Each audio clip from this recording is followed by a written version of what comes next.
Hey guys, and welcome back to this brand new video. Today I'm going to show you a new OBS update. They did make some changes in the layout. For example, as you can see here, if I'm recording, I have like this little button next to it that I can pause if I want to, or just stop the recording, so that's nice. But we're going to go into the settings right now. General didn't really change anything. If you have doubts on whatever this is all, you can copy it if you want to be safe. But for the rest, these are more preferences, like the language is English for me and dark theme. Those are my preferences. So, and if you have doubts, you can always copy what I did here. Stream, I'm not going to go over stream in this video. I'm just going to go to output. As you can see, this changed a little bit. It's more over here. The output mode, be sure it's on advanced, so that you have all these options here. I'm going to go to recording. As I said, I'm not going to do streaming in this video, but here in recording, be sure that the type is on standard. That's pretty important. Recording path, that's something you can choose. It's basically where your recordings will go if you're done. I made a folder for that called OBS recordings in my videos, but you can just save it to your videos if you want. It's a preference. Recording format, I did MP4 because I just think that MP4 is the best one, but that's also up to you. But I just think that MP4 is like pretty much every software can read MP4. That's why I like it so much, because it's the basic video file. But then audio track, so we have two audio tracks, one for my desktop audio, which is pretty much like YouTube videos or music or whatever. So basically your speakers. And the second one is your microphone, so what I'm recording with right now. Then encoder. Encoder should be your graphic card. I personally don't have a graphic card in this laptop, so I have an N264. It's something integrated. But if you have a graphic card, of course use that graphic card. Then this one, rescale output, is just basically what your video size will be. So 920 by 1080.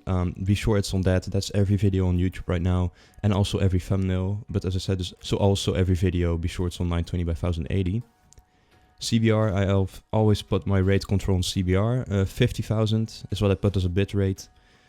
And then down here to CPU usage preset. You have to be sure it's not a lot of CPU here. So as you can see, the higher the less, that's the better. So that's why I always have it on ultra fast. Be sure you also have it on ultra fast. I've checked it out, I've tested it. It's the best option. Even though if you don't have a really good computer, be sure you have it on ultra fast. It's really important. Profile, you want it to be on high. It's the highest option as well. Be sure profile is on high. Then we can go to audio up here. Audio, I put everything to 320 as audio bitrate. Be sure you do that as well. It's a good quality in terms of audio, so I would really recommend you to put everything on 320 here. Replay buffer, I believe that's new. So you can enable that if you want, but I don't do that. So let's go to the next step, which is audio. I have it at 48, my sample rate. I think it's a really good option. I would recommend it as well. Channels is something I would put at stereo though. That's something it's standard, but I would like to keep it at stereo and advise you that to do as well. As you can see here, these were my two audio options. As you can see, the first one here is speakers. The second one is my microphone. This is basically my earphones, and this one is my microphone, but I use another software to make my sound better, so this is basically my microphone. Down here, not a lot to change as well. You can also copy it if you want. If you have doubts, you can also copy all of this. I'm gonna go to the next step, video. 920 by 1080, as I said. The video resolution, should have it on that. Also the output scaled resolution, same. Just be sure this is on 920 by 1080.